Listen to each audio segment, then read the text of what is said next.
Agora foi. Alguém me dá um oi, só pra quando eu tirar aqui da gravação ver se deu certo sair a voz de vocês ou se o problema persiste? Oi. Oi. Muito obrigada. Então vamos lá, começar. Medida de ocorrência de doenças.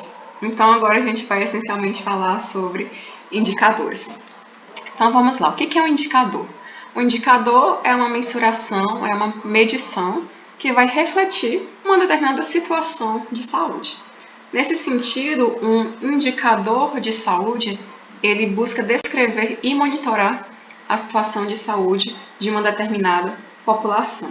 Então, até de uma forma mais bonita, o indicador de saúde pode ser entendido como uma síntese.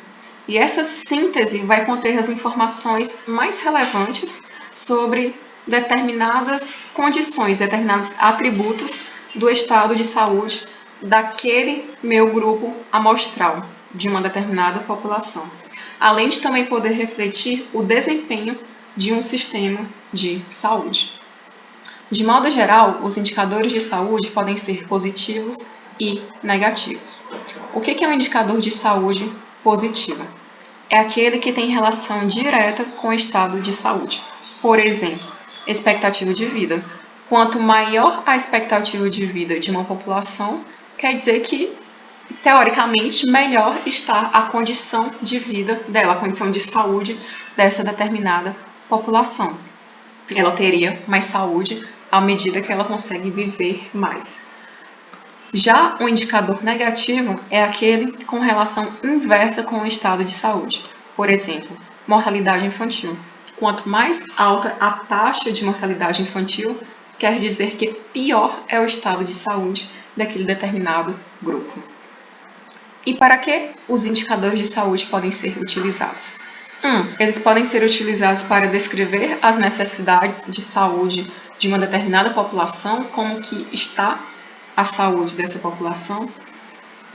Eles podem ser utilizados para predição ou prognóstico, para predizer eventuais epidemias, surtos e também auxiliar na prevenção de epidemias ou surtos ou de ocorrência de reentrada de doenças em um determinado território. Também podem ser utilizados para explicação por que alguns indivíduos são saudáveis e outros não. O que tem de diferente entre esses dois grupos que um está mais susceptível e o outro não está. Também podem ser utilizados para gestão de sistemas, ou seja, a partir da avaliação e da análise periódica de indicadores de saúde, os sistemas de saúde podem tentar melhorar a tomada de decisão com base nesses aspectos indicados aqui. E eles também podem ser utilizados para avaliação. Avaliar o quê? Avaliar as medidas que foram adotadas pelos sistemas para tentar melhorar as condições de saúde de uma determinada população, de um determinado grupo. Quais seriam os atributos desses indicadores de saúde? Bom, eles têm que ser mensuráveis e essa mensurabilidade deve ser viável. O que isso quer dizer? Quer dizer que eu tenho que ter dados para conseguir mensurar, medir um determinado indicador e eu também preciso de fontes confiáveis para a coleta de dados.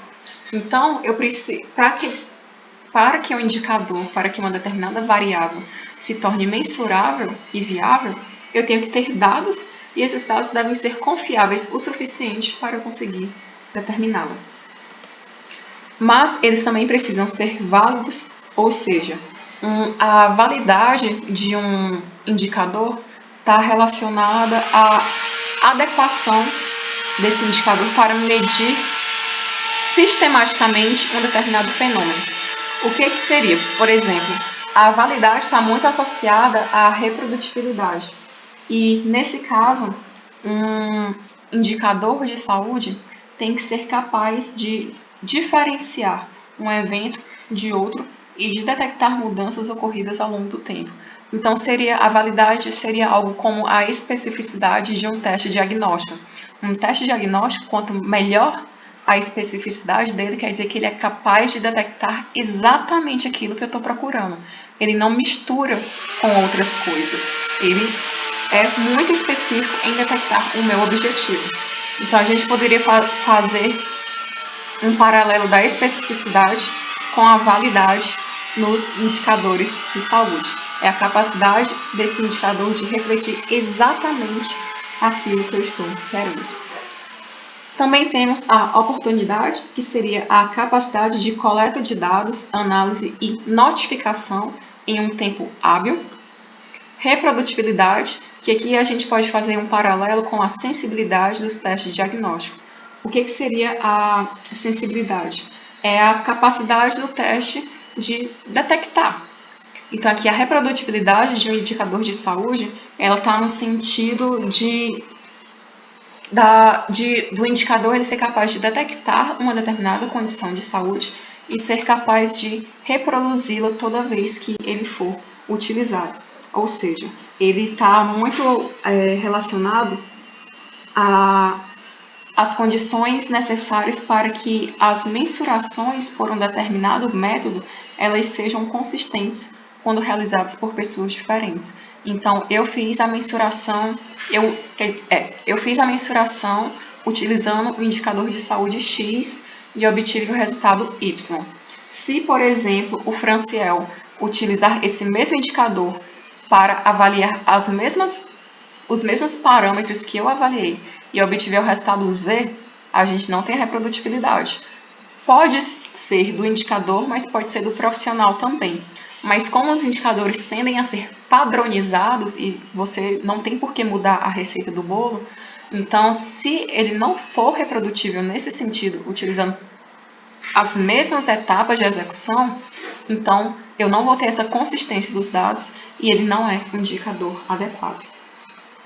Sustentabilidade, que seria as condições necessárias para manter esse indicador sendo utilizado ao longo do tempo. Pertinência e relevância, que seria a capacidade dele de fornecer a informação adequada e útil para direcionar políticas e programas de saúde e também para a tomada de decisão das autoridades. E compreensibilidade, porque ele tem que ser capaz de me dar uma informação, mas eu tenho que ser capaz de compreender a informação que ele me deu. Então, se ele me deu uma informação que eu não sei nem para onde é que vai, ele não é um indicador adequado. Então, ele tem que ser compreensível. E como que seria feita a elaboração e mensuração de indicadores de saúde? Aqui eu vou só entrar rapidinho em alguns elementos conceituais, começando com mensuração absoluta. Uma forma de mensuração absoluta é a contagem, que é literalmente contar algo. Por exemplo, qual o número de casos confirmados de tuberculose pulmonar em Teixeira de Freitas em 2020. Foram confirmados 250 casos. Pronto, tá aí a minha mensuração absoluta. Eu não vou mais para canto nenhum. 250 é o número absoluto de casos confirmados nesse local, nesse período de tempo. Tá? Essa é a minha contagem, essa é a minha mensuração absoluta. E para que ela é utilizada? Ela indica o impacto de uma doença em termos numéricos exatos. Então, eu não estou atribuindo nenhuma unidade de medida, digamos assim, não estou relativizando. É o valor absoluto e ponto final. Mas a contagem, ela dificilmente é utilizada sozinha em estudos epidemiológicos, em um indicador propriamente dito. A contagem tende a mais fornecer um subsídio para o cálculo propriamente dito de indicadores e assim permitir a análise da situação de saúde daquele local, daquela população, ajudar no planejamento e gestão dos serviços de saúde e também formular hipóteses sobre mudanças nos padrões de doença. E por que essa questão de análise, planejamento e formulação de hipóteses sobre mudanças nos padrões de doença é importante? Porque permite monitorar exatamente o número absoluto de eventos de saúde. Por exemplo, sarampo.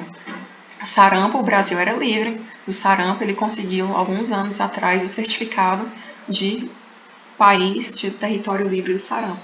Porém, neste ano, 2021, nós perdemos o certificado da Organização Pan-Americana de Saúde de Livre do sarampo. porque foi detectado um caso de sarampo autóctone. Eu não lembro agora qual foi o estado do país, mas eu sei que foi na região norte. Mas foi detectado um caso autóctone de sarampo. Não sei se todo mundo aqui sabe o que significa essa palavra complicada de falar, mas quer dizer que a pessoa não veio infectada de outra região. Ela se infectou no país com o vírus circulante no país. Então, um caso autóctone é um caso que se originou naquela localidade por fatores daquela localidade. Não teve nenhum fator externo, digamos, em âmbito nacional. Foi ali e ali pronto. Então, nesse sentido, a contagem é importante por estar sempre monitorando em valores absolutos o quantitativo de casos de uma determinada doença. Mas nós também temos os elementos de mensuração relativa, que são, essencialmente, proporção, taxa e odds. A proporção é expressa em frequência. Então, proporção pode ser a frequência relativa de um determinado evento de saúde em relação a um montante total, a um grupo amostral que você esteja analisando. Já uma taxa, ela vai refletir o número absoluto, então é a contagem. Ela vai refletir o número absoluto de vezes que aquele determinado evento ocorreu, dividido pelo número da população em estudo. Então, se eu tenho uma população de 1.000 pessoas e o meu número absoluto de casos de tuberculose pulmonar foi 250, então 250 dividido pelo número total de pessoas, aí eu vou ter uma taxa. Taxa de quê? Aí vai depender do indicador que eu esteja avaliando. Já o odds pode ser entendido como a probabilidade de um determinado evento de interesse. Mas como ela é calculada? Aqui a gente vai dividir o evento de interesse pelo não evento. Eu vou já mostrar para vocês o que é isso. Mas é importante entender que o evento de interesse e o não evento são proporções complementares. Agora vamos ver essa tabela porque fica mais fácil de entender todas essas mensurações relativas. Então vamos lá, começando pela odds, que foi a última. Então, o indicador que essa tabela se propôs a avaliar foi odds de leitos hospitalares na rede pública em relação a leitos particulares, leitos na rede privada. População de estudo, 20.000 habitantes. Leitos hospitalares, 250 na rede pública e 50 na rede particular. Então, o meu total de leitos é 300. 250 na rede pública, 50 particulares. Então, lembra que o meu odds é o evento de interesse, ou seja, 250 leitos hospitalares da rede pública, dividido pelo evento de não interesse. Então, se o meu total de leitos é 300 e 250 são da rede pública, que é o que eu quero saber, 300 menos 250, eu tenho 50 que é o meu evento de não interesse, porque são da rede particular. Vocês conseguiram entender essa questão do evento de interesse e não evento? Eu tenho um total de 300 leitos, mas o meu objetivo é saber a proporção da rede pública em relação à privada. Então, se o meu interesse é a rede pública, eu pego os leitos da rede pública, 250. Os outros 50 são da rede privada, que é o meu evento de não interesse. Por quê? Porque eles não são da rede pública. Então, eu vou dividir 250 por 50 e vou obter a minha proporção de leitos hospitalares em relação aos leitos da rede pública. Já a proporção é essencialmente dividir 250,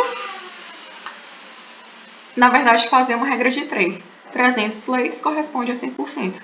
250, que é o que eu quero saber da rede pública, corresponde a quanto? X. E aí eu calculo a minha proporção. E aqui essa razão seria a taxa. Por quê? Porque eu estou dividindo o meu numerador, que é exatamente o número de vezes que o evento de interesse se mostra, pela população em estudo. Já que a população da comunidade é de 20.000 habitantes, então ela é meu denominador. E já que aqui eu estou querendo saber a razão de leitos hospitalares, não estou fazendo distinção entre quem é público e é privado, eu pego todo mundo. Então, o meu evento de interesse é o número de leitos hospitalares. Assim, eu divido 300 por 20 mil e obtenho a minha taxa. Certo? E quais fatores podem interferir em um indicador de saúde? A qualidade dos dados, dados incompletos, dados duplicados, dados registrados incorretamente, tudo isso dificulta e às vezes até impede a mensuração de um indicador de saúde. Mas a qualidade dos dados também está relacionada à gravidade da doença, porque infelizmente há uma certa tendência que quanto mais grave a doença e mais difícil de dar um diagnóstico preciso, mais ela tende a ser subnotificada, mas também a validade dos instrumentos de mensuração desses dados, que seria mais a questão da exatidão, da especificidade do exame de diagnóstico para diagnosticar um evento de saúde e assim reportá-lo adequadamente. E também o próprio abastecimento dos sistemas de informação de saúde, porque acaba que a gente depende muito deles para conseguir acesso a esses dados e então mensurar os indicadores. E um fator que sempre interfere é a situação política do país, porque se não há a manutenção da estrutura necessária para permitir que os dados sejam coletados e que a qualidade desses dados seja mantida, a mensuração de indicadores se torna uma coisa muito complexa. E a gente sabe que não é algo fácil de fazer. Então, eu acredito que esse também seja um fator que possa interferir grandemente. Agora, a gente vai entrar nos indicadores propriamente ditos. Começando com os indicadores de morbidade. O que é morbidade? Bom, aqui o objetivo é mensurar a ocorrência de uma doença, lesão ou deficiência em uma dada população. E os indicadores de morbidade podem ser expressos a partir da medição da incidência ou da prevalência, ou da incidência e da prevalência. Então, eu acabei separando, focando mais nessas duas taxas, incidência e prevalência. Começando pela taxa de incidência. Como que é calculada? Bom, a gente precisa dividir o número de casos novos e muita atenção a esse número de casos novos ocorridos em um lugar X em um determinado tempo Y. E vou dividir esse número de casos novos na população, no número total de indivíduos que compõem aquela população do local X em um determinado tempo. E normalmente você multiplica isso por exemplo, 10 mil habitantes ou por 100 habitantes. Vai depender muito do estudo, mas frequentemente você usa 1.000 habitantes por 1.000 habitantes ou, por exemplo, por 100 mil habitantes. Vai depender do fator que você escolher para normalizar.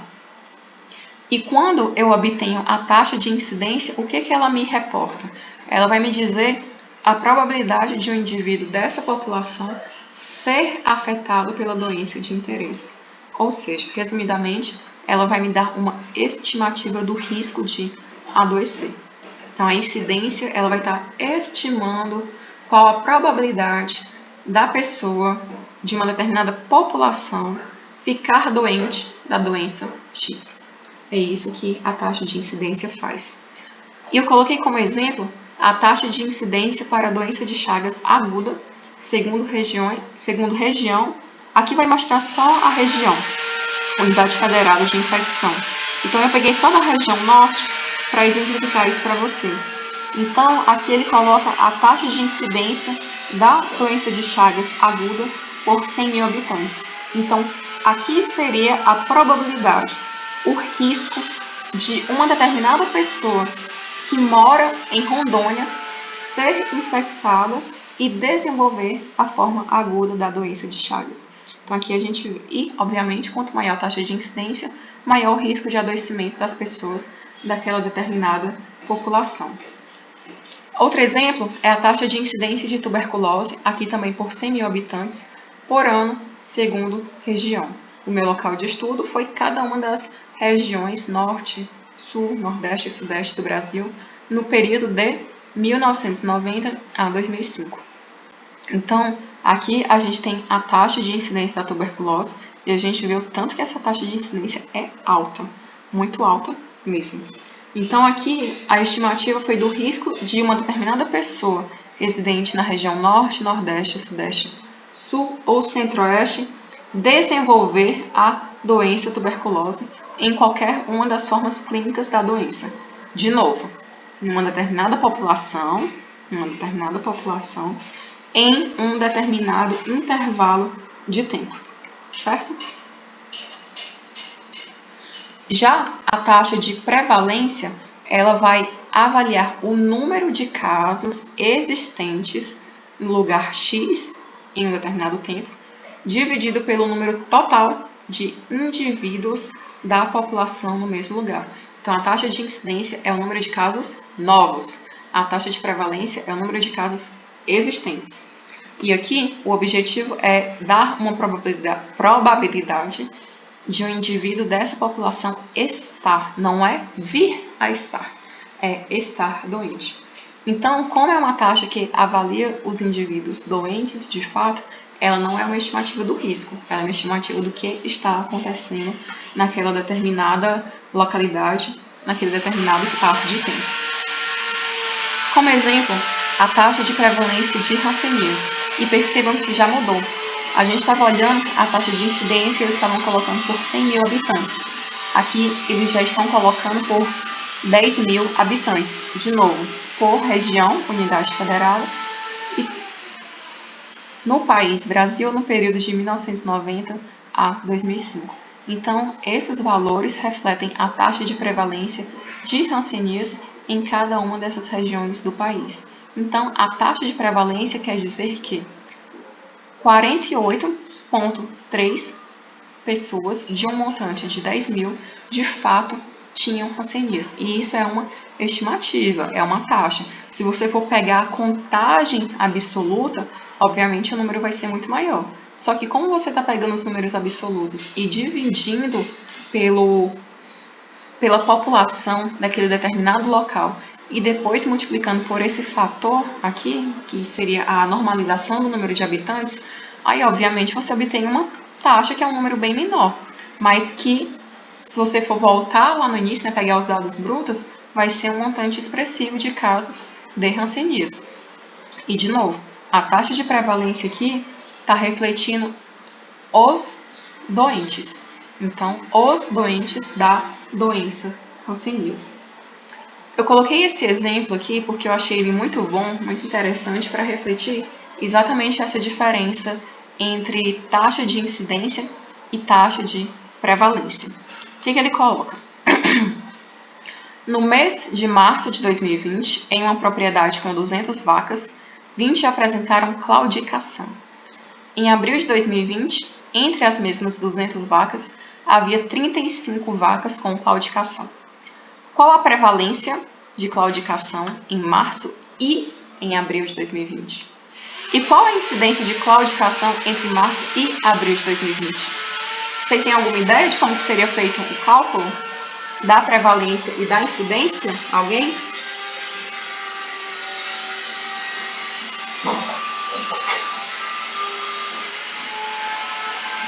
Alguém quer chutar? Não?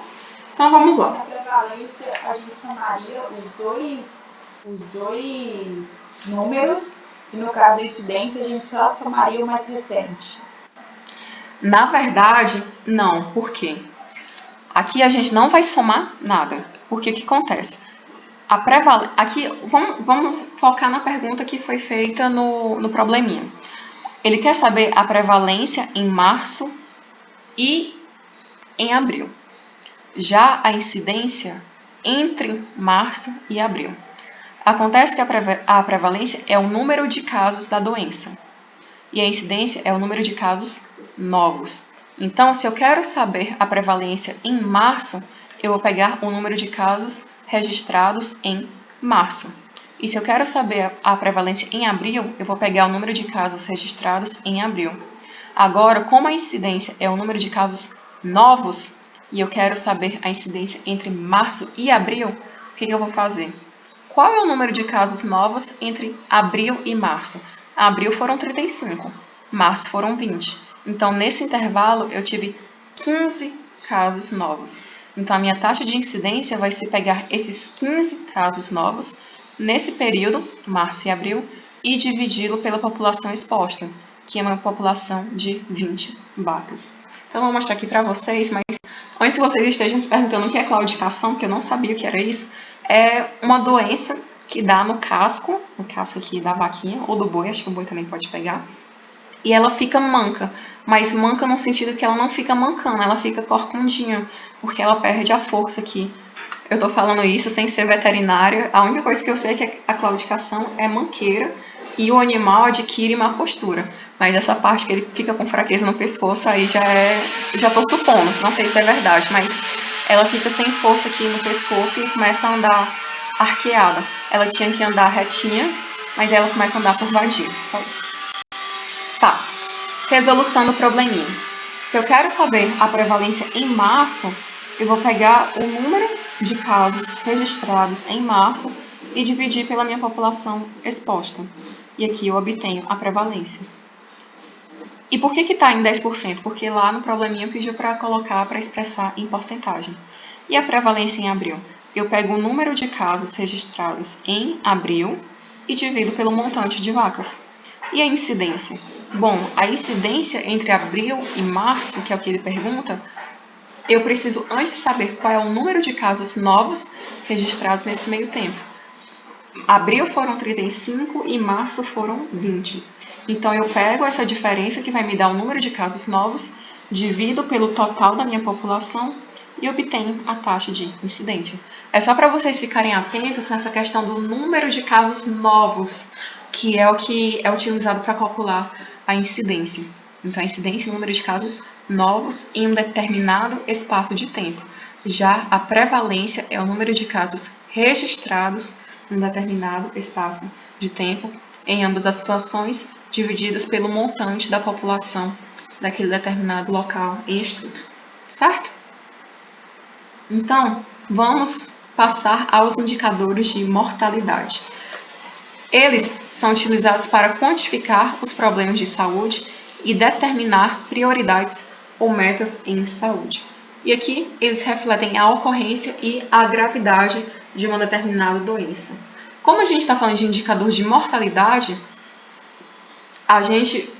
pela morte se tratar de um evento único, tais indicadores refletem É exatamente por isso que eles refletem a ocorrência e a gravidade de uma determinada doença, porque eles vão estar pegando o número de casos de óbitos em relação a uma determinada variável. Por exemplo, a taxa de mortalidade infantil. Aqui, como que o indicador é calculado? A partir do número de óbitos de residentes com menos de 1 ano de idade, dividido pelo número de nascidos vivos de mãe residentes. Residentes aqui no determinado local avaliado. De novo, as regiões do país. Então, na região norte, eles pegaram o número de óbitos com menos de 1 ano de idade e dividiram pelo número de nascidos vivos de mães que moravam na região norte do país. E aí, eles obtiveram a taxa de mortalidade infantil. Outro exemplo é mortalidade específica por diabetes mellitus. E como seria o cálculo? De novo, número de óbitos de residentes por diabetes mellitus dividido pela população total residente ajustada ao meio do ano. Então, aqui o cálculo já fica um pouquinho mais complexo.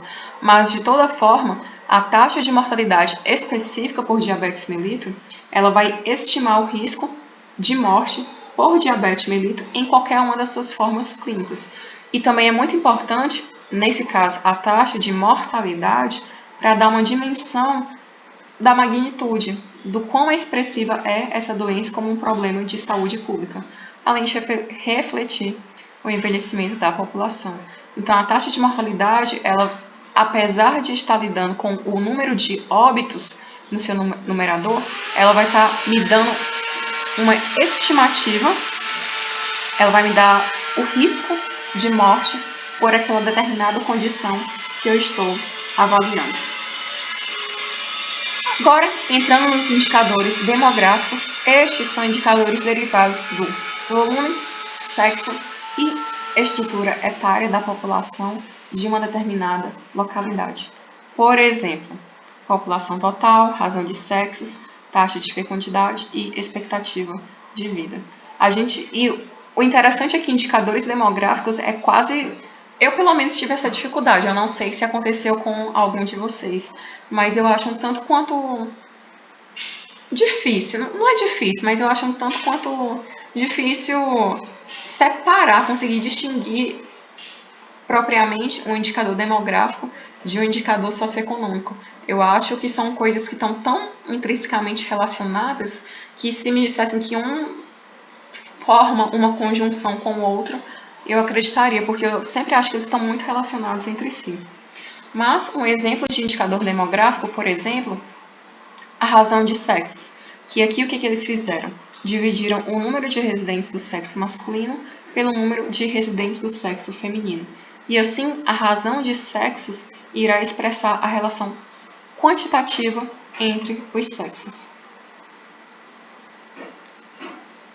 Já a expectativa de vida ao nascer, como que ela é calculada? É um pouquinho mais complicado. Eu coloquei aqui porque eu acho que ficaria melhor até de vocês lerem e entenderem. Como que a expectativa de vida ao nascer é calculada? A partir de tabelas de vida elaboradas para cada área geográfica. E a partir daí a gente retira o número correspondente a uma geração inicial de nascimentos e determina-se o tempo cumulativo vivido por essa mesma geração, até a idade limite. A esperança de vida ao nascer é o quociente da divisão de T0, tempo cumulativo vivido por essa mesma geração, pelo L0, que é o número correspondente a uma geração inicial de nascimentos. E qual é o objetivo aqui? Exatamente expressar o número médio de anos que se esperaria que um recém-nascido vivesse. E assim, a expectativa de vida ao nascer vai representar uma síntese da medida de mortalidade, apesar de não ser afetada pelos efeitos da idade, pelos efeitos etários de uma determinada população. Então, aqui eu não tenho a interferência da estrutura etária da população em si, mas que representa uma medida que sintetiza a mortalidade nesse tempo determinado.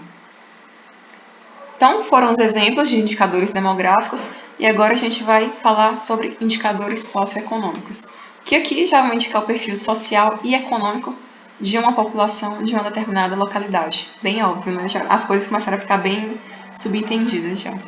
Então, taxa de analfabetismo.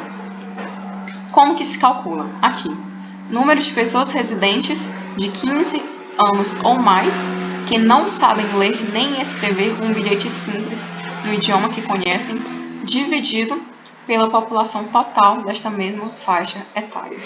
Então, a taxa de analfabetismo vai medir o grau de analfabetismo de uma determinada população. E aqui eles até colocam que existem várias outras categorias que devem ser sugeridas para análise. Você tem que ver a faixa etária a ser considerada e também o sexo que vai ser levado em consideração. E outros pontos que também devem ser observados aqui mais embaixo. Situação do domicílio, se é área urbana ou rural, cor, raça, que agora já é considerado etnia, conforme a classificação do IBGE. Então, a gente tem essa representação simples, mas acaba que essa representação da taxa de analfabetismo, ela ainda é estratificada por todas essas categorias.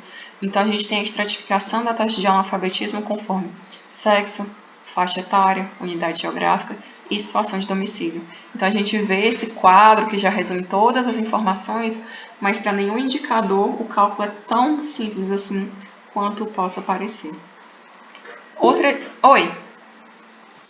Eu só queria falar assim que eu acho interessante essa questão do que eles determinam como o que é analfabetismo, né? Que pode variar bastante, né? Então aí, como eles consideram apenas um bilhete simples, né?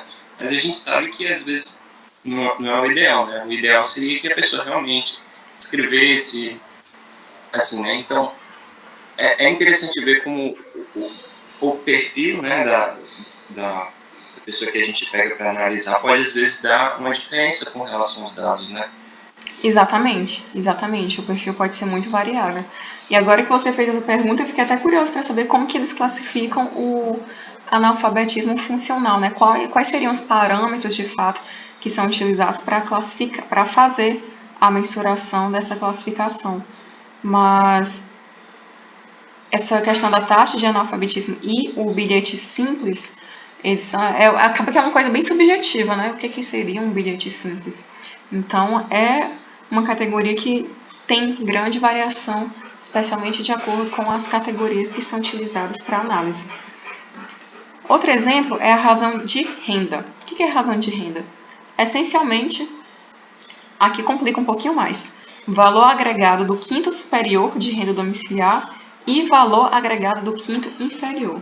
Mas, de modo geral, a razão de renda vai expressar a concentração de renda pessoal ao comparar os estratos extremos de renda. E aí complica, né? Comparar os estratos extremos de renda.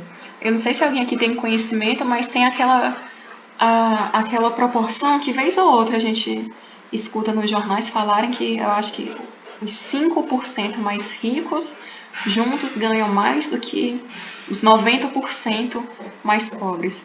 Então, é uma razão de renda sempre muito complicada de calcular e que, apesar de ser extremamente discrepante, não é algo que a gente vê muita esperança de ser modificada em um intervalo de tempo curto.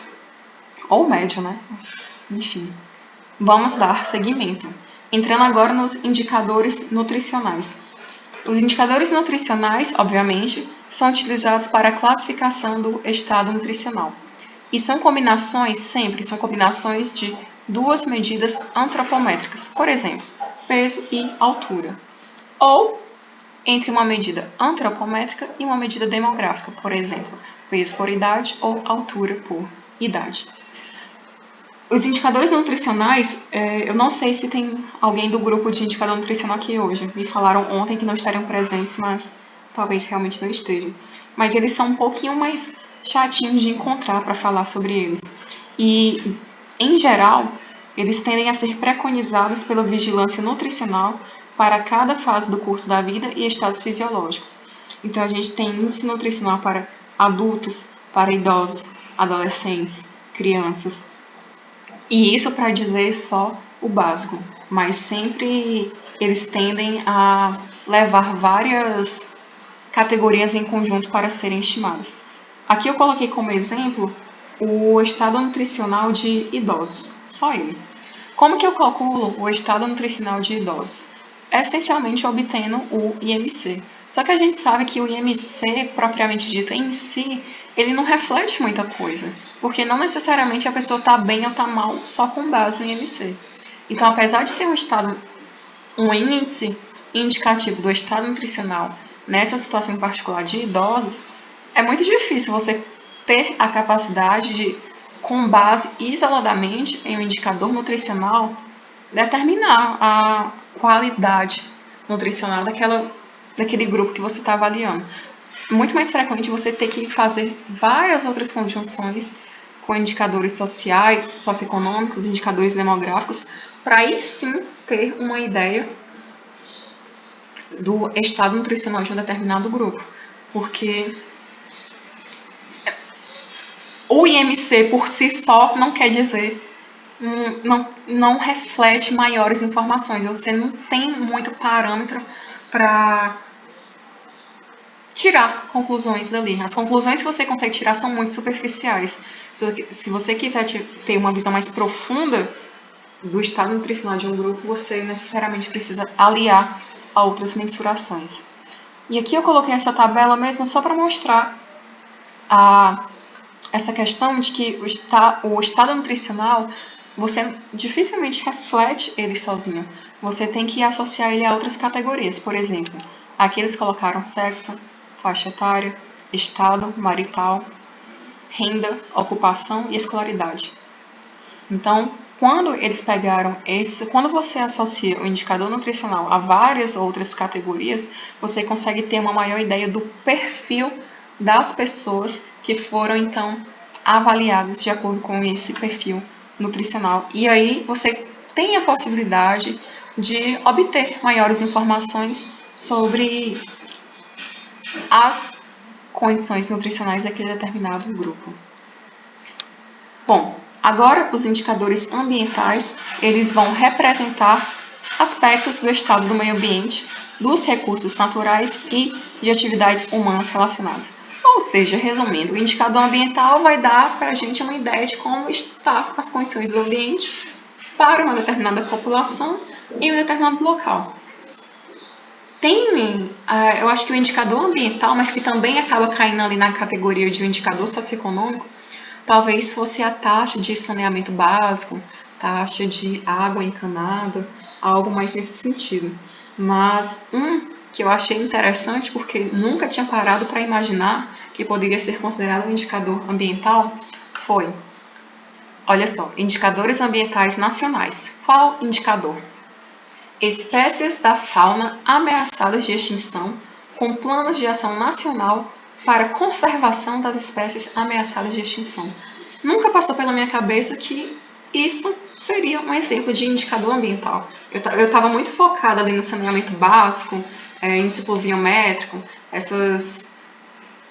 algo mais nesse sentido do ambiente propriamente dito, mas descobri que existe esse indicador ambiental nacional de espécies da fauna ameaçadas de extinção.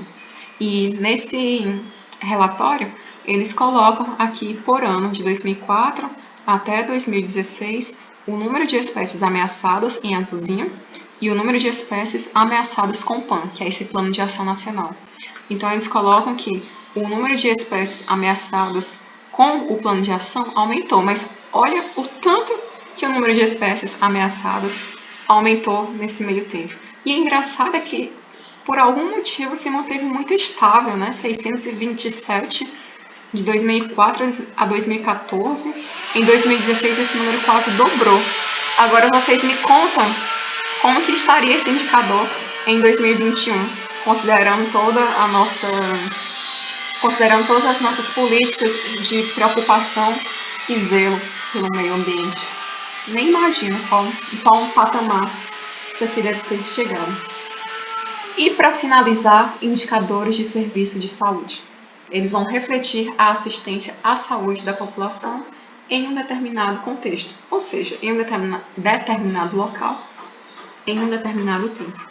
E eles podem ser agrupados em indicadores de insumos, de processo e de impacto. Então, eu separei apenas dois.